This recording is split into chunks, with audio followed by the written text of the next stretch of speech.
In the latest episode of Jujutsu Kaisen, we get a look at one of the most interesting dynamics in the series in the parallels between Mahito and Yuji.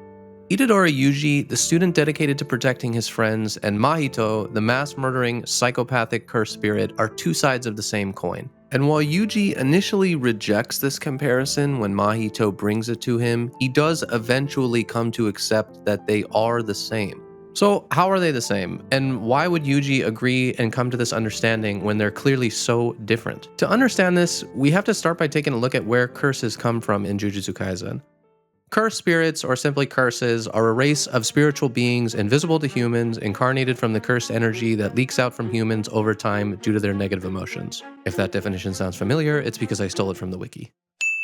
Plagiarism aside, it's a pretty decent explanation. To paraphrase it a bit and add some context, all humans have cursed energy which comes from their negative emotions. Hatred, anger, jealousy, mistrust, all bubble up inside someone, creating cursed energy that they can store within them. For sorcerers, they can channel that cursed energy into powerful curse techniques such as Megumi's 10 Shadows or Gojo's Limitless. I can make an entire video on curse techniques, but for the context of this, all you really have to understand is that's how it works. The important thing is that because they can channel cursed energy, it doesn't leak out of them. For regular humans who cannot channel it into techniques, the cursed energy leaks out and over time creates a cursed spirit born from this negative emotion. Because of this, cursed spirits can only be born from regular non-sorcerer humans, which is why Suguru Geto planned to exterminate all humans in order to finally rid the world of curses. It makes sense in a genocidal maniac kind of way. Oh yeah, we're doing great over here. This is not a red flag at all. Because curses are born from human emotion, Jogo and his group of special grade curses consider them to be the true humans, and there's some real merit to that. Curses are pure instinct, incapable of living or acting against their true nature. Some curses then develop so far and from such strong emotion that they become powerful and sentient. In this case, they become special grade curses and extremely dangerous, oftentimes capable of using curse techniques themselves. The misconception for most people is that curses are evil, when in reality they can't be. Curses are no more evil for killing humans than the wolf is for hunting the rabbit, or the rabbit is for eating grass. A great example of this would be to look at the cursed spirit Hanami, one of Mahito's allies and a disaster curse.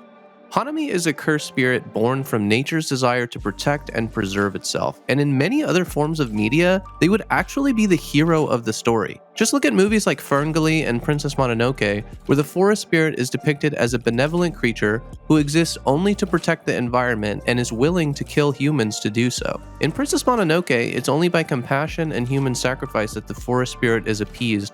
But with the state of the current world, you could very reasonably make the argument that the only option left is to wipe out humanity and start anew. In this way, Hanami is neither good nor evil. In some perspectives, they're a force for good, protecting nature at any cost. From the human perspective, they're a force for bad, desiring to end human life. Both are equally valid viewpoints. In the same way as Hanami, Mahito is neither good nor evil. His primary goal, along with Jogo and Hanami, is to rid the world of human life and to repopulate the world with only cursed spirits.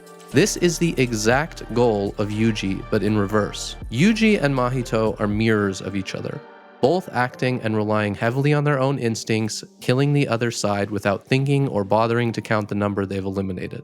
To Yuji, cursed spirits are pests to be eradicated. You can see this demonstrated in his attitude towards curses throughout the series. He doesn't see them as people, and he doesn't see what he's doing to them as killing. He very clearly says that he exorcises curses, not kills them. In fact, the first time that Yuji does say that he's going to kill a curse is Mahito, and the dialogue that precedes it is significant.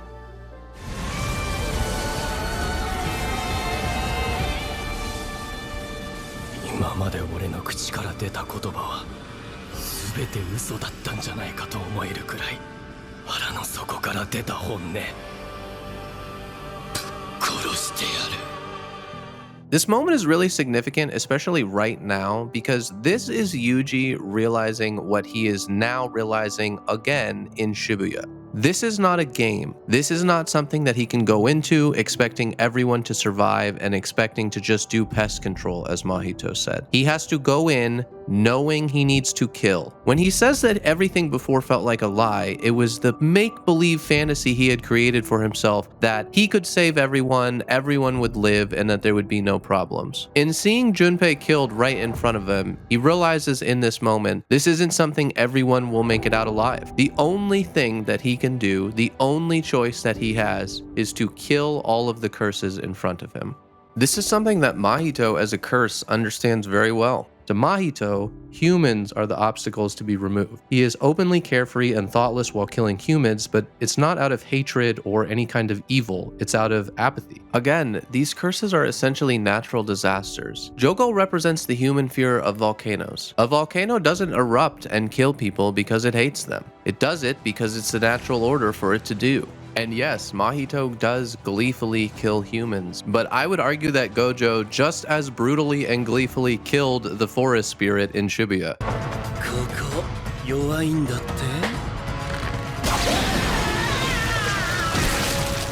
There's a great line in the Shibuya incident arc that really sums up this point, again coming from Mahito.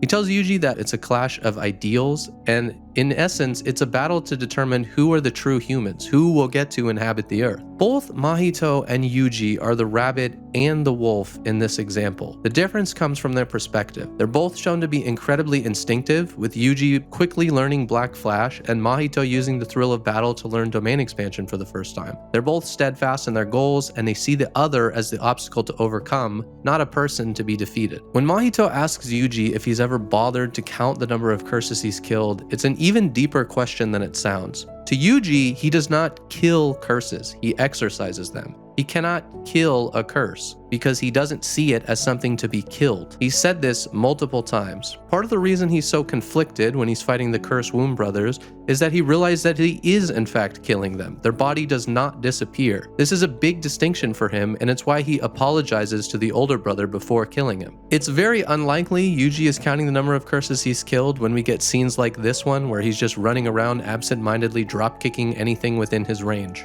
As we reach the climax of Shibuya, one more thing to point out is how much narrative and insight we get from Mahito as a villain. Much more so than Hanami or Jogo, Mahito is constantly having a dialogue with the characters on screen, and we even get to hear his thoughts at times. A good villain provides a mirror for the hero to look into and see a reflection of himself, and Mahito is a funhouse image of what Itadori could have looked like if he was born a curse instead of a human. That's my thought anyways, but I didn't write JJK, so if you have any other thoughts, leave a comment, like and subscribe if you like the video. Thanks for watching, catch you guys next time.